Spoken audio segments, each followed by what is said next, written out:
Ginagamitan po ba ng catheter kapag ka magpapalaygate? Yan po ay isang katanungan na hindi ko po noon masagot, pero marami pong salamat sa mga nagko-comment dahil nalaman ko po mula sa experience po ng iba na meron po pala na nagagamitan ng catheter dahil nga po hindi po agad nakakaihi. Dito po sa aking experience, hindi po ako nalagyan ng catheter dahil po nakaihi po agad ako bago ako makalabas ng ospital. Napakahalaga po pala na bago tayo makalabas ng ospital ay makaihi tayo. Ang isinagawa po sa akin ay ligation pagkatapos kong manganak ng normal. Kaya bago ako manganak, hindi muna ako pinakain at pinainom. Nilagyan na lang ako ng dextrose. Nang isinagawa na po yung ligation sa akin, hindi na po ako nun nakagalaw, hindi na po ako nakaihi nun.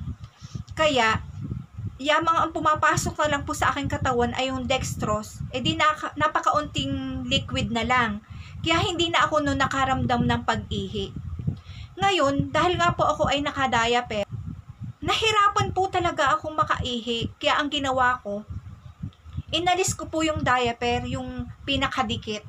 Ngayon, dahil po medyo nahanginan, nawala yung init, gumawa ako ng paraan na talagang sinikap ko na makaihi agad.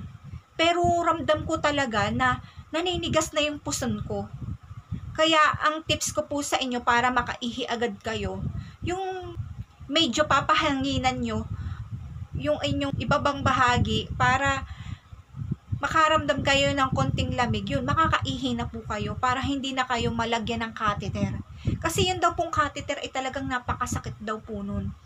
At saka, yung pag-ihi nyo at pagdumi, yung pala yung sign na pwede ka na rin makalabas agad ng ospital. At saka kapag po kayo ay nakatapos ng magpalaygate, syempre nakaihi na kayo, para makalabas po agad kayo ng ospital, ay hindi po kayo dapat magpakita na kayo ay parang mahina.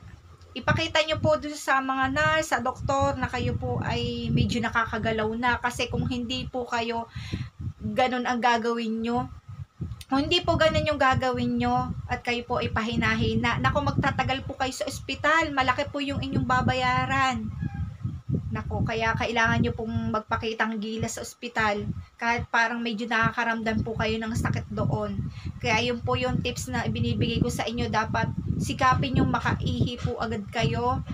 At yun po, dapat ay kahit masakit ang inyong nararamdaman, ay papakita nyo kayo po ay medyo malakas.